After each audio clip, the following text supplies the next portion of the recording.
Dear listeners, a new day and a new story to discuss. Today, I'm going to tell you a story that interests me. Listen and write down what you think about this situation. I'm interested in your opinions.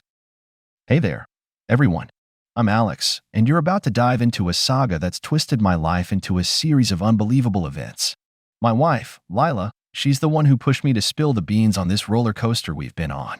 She's got a thing for these wild stories, and after much persuasion, I figured, why not? If our ordeal can give just one person the strength to face their own demons, then sharing this becomes worth it. So, buckle up, because this isn't your average tale. It all started innocuously enough. A casual evening, Lila and I were nestled on our couch, her feet tucked under her, scrolling through stories of familial chaos that seemed to rival soap operas. She looked up at me, her eyes sparkling with a mixture of mischief and determination. "Alex," she said, her voice laced with excitement, "our story could top all of these. Why don't we share it? Imagine helping others who are going through the same thing." I couldn't help but chuckle at her enthusiasm. "Lila, darling, do you really think anyone would believe the madness we've endured? Besides, airing out our dirty laundry for the whole world to see. Isn't that a bit much?" But Lila, ever the persuader, leaned in closer, her gaze locking onto mine. "Think about it, Alex. It's not just about us. It's about showing others they're not alone. Plus, I've seen what keeping this inside has done to you. Maybe, just maybe, letting it out will give you the closure you need." I sighed, knowing full well the power of her persuasion. "All right, Lila, you win. But where do we even start?" "From the very beginning," she said with a smile. "Tell them about Marianne." "Marianne, my mother. A whirlwind of a woman whose life choices have been, to put it mildly, questionable. I've always known there was something off about the way she approached life, but it wasn't until I grew up that I understood the depth of her craziness.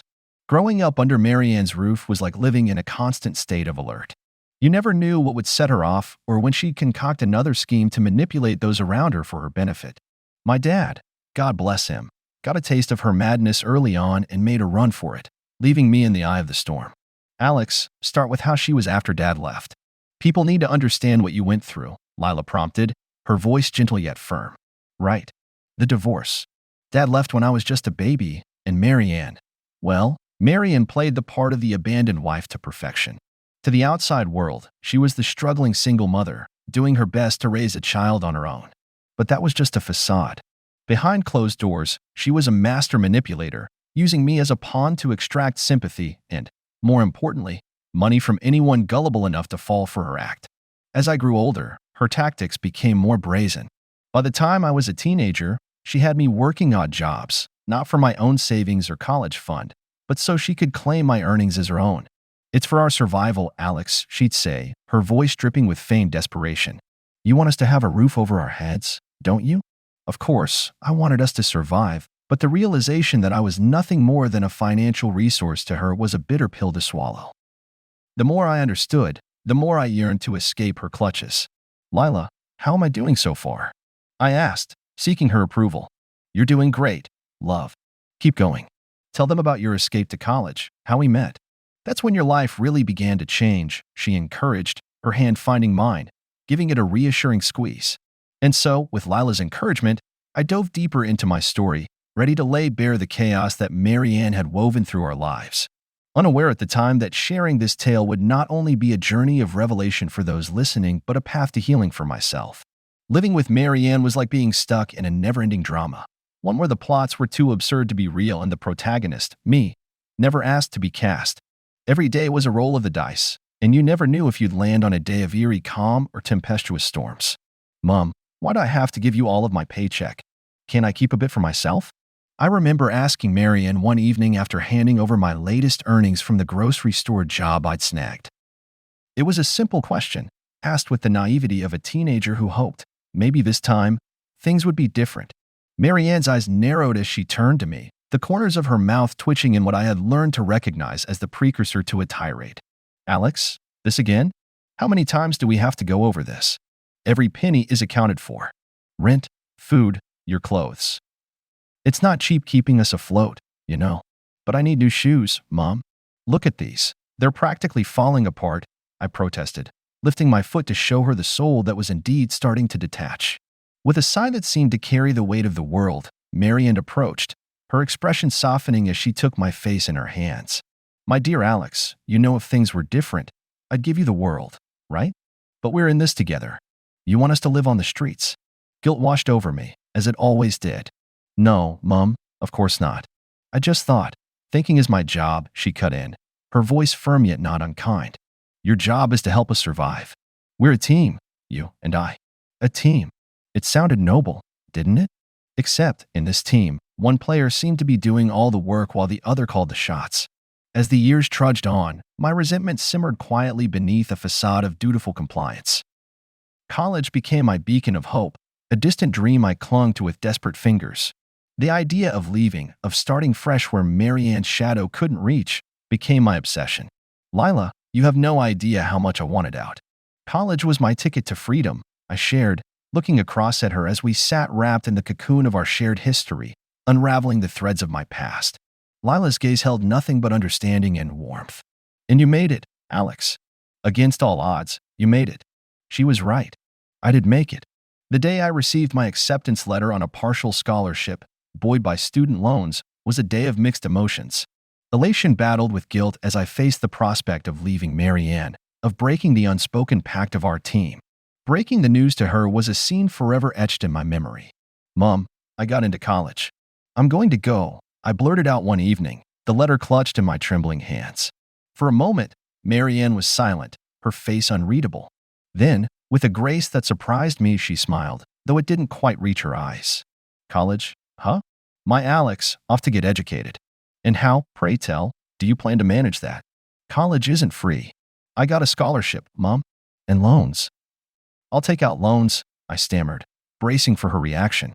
Marianne's smile widened, but it was cold, devoid of any real happiness. Loans. So, you're willing to drown in debt just to get away from me. Is that it? Her words were a dagger, and they cut deep. It's not like that, Mom. I need to do this. For my future. Your future, yes. Always about you, isn't it? She sighed, turning away to hide the hurt I knew I'd inflicted. Well, go on then. Don't mind me. I've only sacrificed everything for you. The guilt from that conversation was a heavy chain around my neck, dragging me down even as I tried to soar. Leaving for college was bittersweet, a victory marred by the knowledge of the wounds I'd left in my wake. But you know, Lila, the craziest part? Even as I walked away, part of me felt like I was abandoning her, like I was the one doing something wrong, I confessed, the absurdity of it all not lost on me. Lila squeezed my hand, a silent acknowledgement of the twisted nature of my bond with Marianne. But you were just trying to grow, Alex. You were trying to survive too, just not on her terms. Surviving on Marianne's terms. That was what my childhood had been. But as I stood on the threshold of a new chapter, I couldn't help but wonder if I'd ever truly escape her grasp, or if the shadows of my past would forever chase me, even in the light of my newfound freedom. College was my promised land, a realm where Marianne's tendrils couldn't quite reach me. The independence was intoxicating, but the shadow of my upbringing loomed large, threatening to darken even the brightest of days. That was until I met Lila, a force of nature disguised as a fellow student who crashed into my life with the subtlety of a tempest. It happened on a crisp autumn day, the kind where the air is charged with the promise of new beginnings. I was buried in a book, a fortress of solitude built around me at a corner table in the campus library. She was searching for a book, her presence a whirlwind that disrupted the stillness of my secluded nook. Excuse me, have you seen a copy of To Kill a Mockingbird around here? I swear it's like hunting for a needle in a haystack, she asked, her voice laced with frustration yet musical, pulling me from the depths of my own world. I glanced up, momentarily caught off guard by her earnest gaze.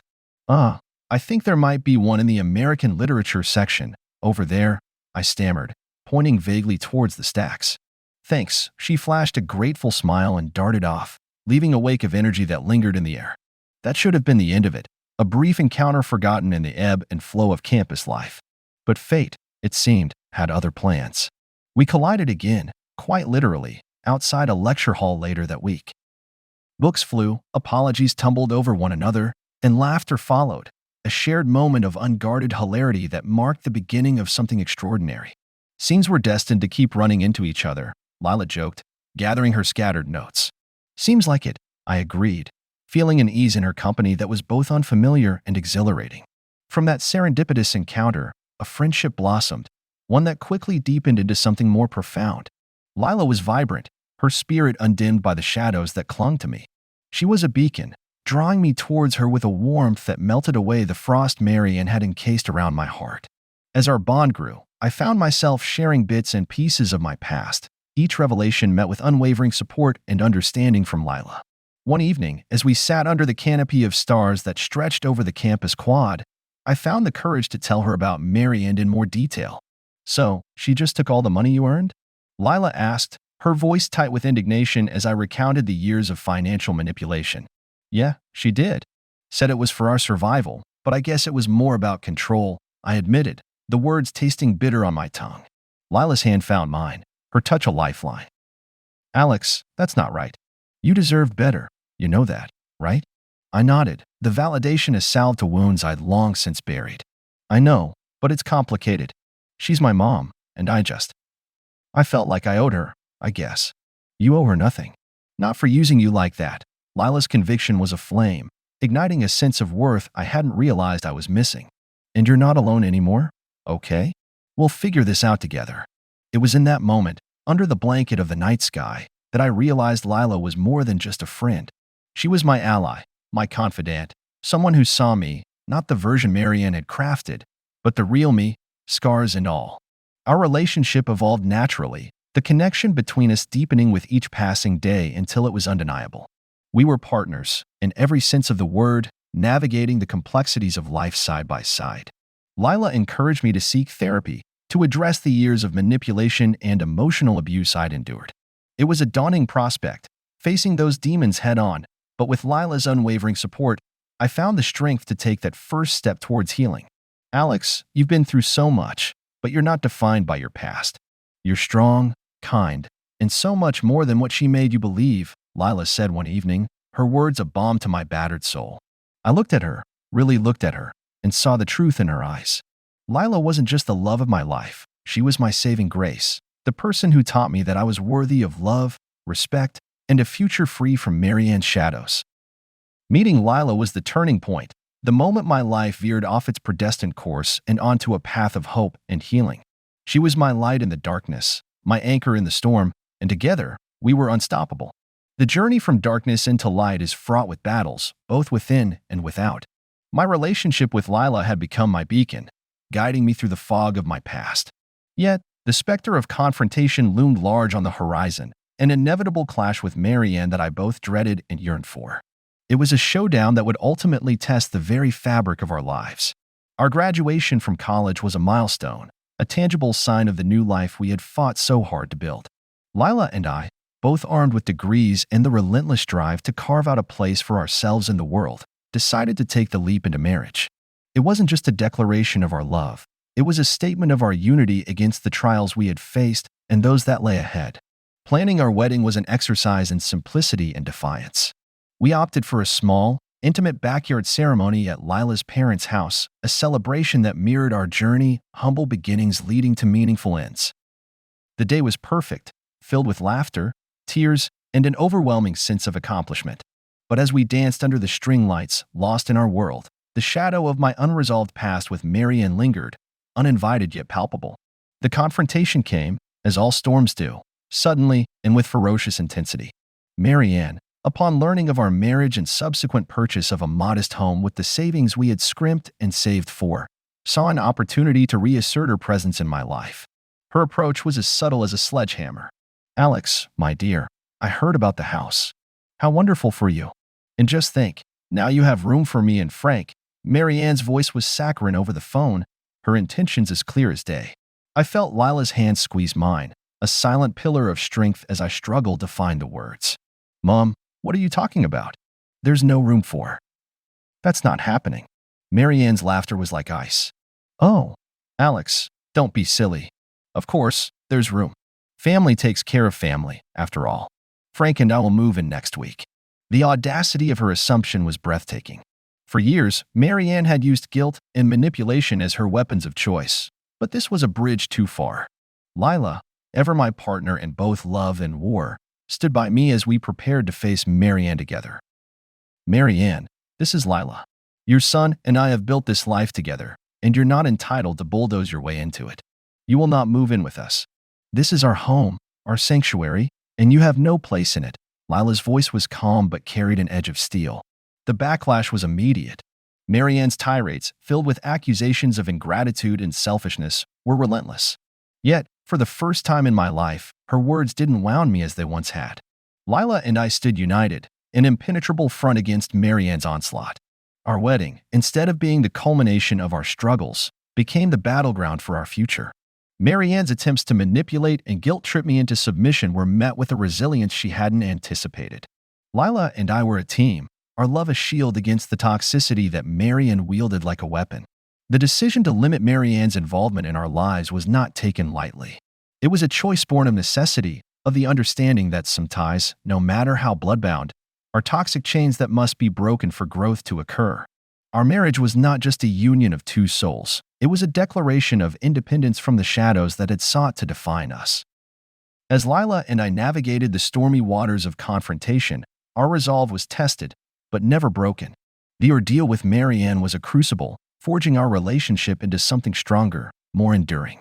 We emerged from the conflict not just as survivors, but as victors, our love the spoils of a war we had waged on our terms. In the end, our marriage was more than a ceremony.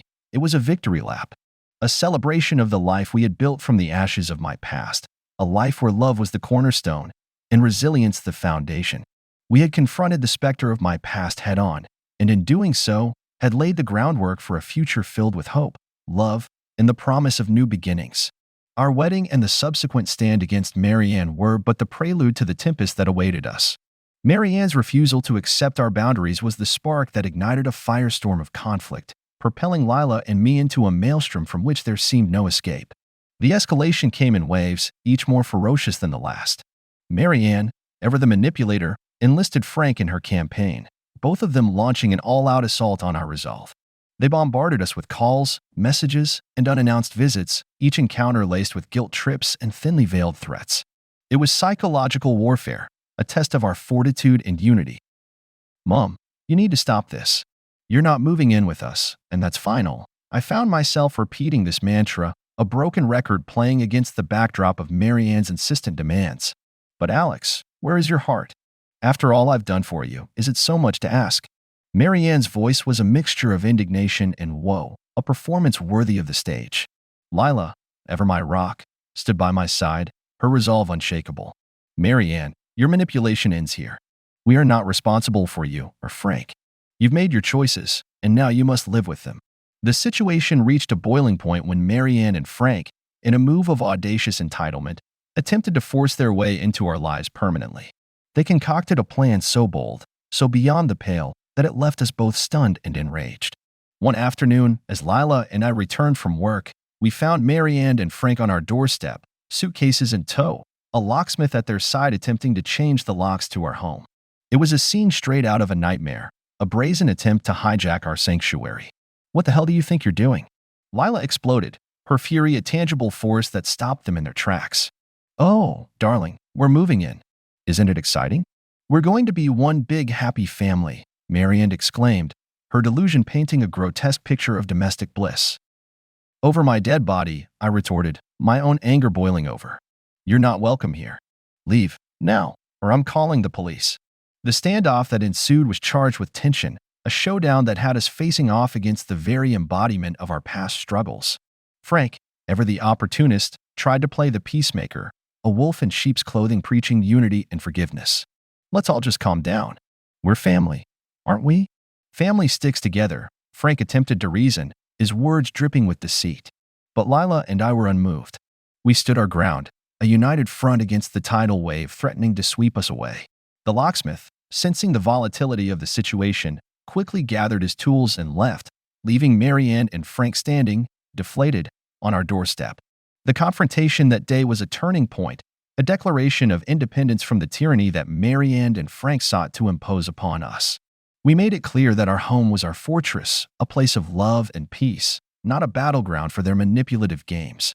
In the aftermath, as we secured our home and reinforced our boundaries, Lila and I realized the true strength of our bond. We had weathered the storm together, our love the anchor that kept us grounded amidst the chaos. The escalation of conflict with Marianne and Frank was a trial by fire, a crucible that tested every fiber of our being. But in facing it head-on, we emerged stronger, more united than ever. Our love, once a budding flower, had blossomed into an unbreakable force, a testament to our resilience and the indomitable spirit of our union. The battle lines were drawn, the air between us charged with the electricity of impending resolution. Marianne and Frank's audacious attempt to invade our sanctuary had been the final straw, the catalyst that propelled us into action. With our resolve steeled and our spirits united, Lila and I prepared to face what we hoped would be the final confrontation in this war for our independence. In the days that followed, the tension was palpable, a thick fog of anticipation that enveloped our every moment. We knew that the path to peace lay through the heart of the storm, a dawning journey that we were now prepared to undertake.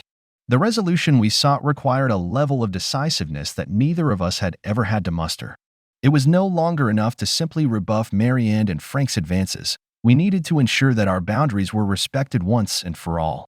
"Mom, we need to talk," I said, initiating a video call that would serve as the battleground for our final standoff. Lila sat beside me, her hand in mine, a silent vow of unity and support. Marianne appeared on the screen, her expression a mix of defiance and curiosity. Frank loomed in the background, a shadowy figure bristling with unspoken aggression.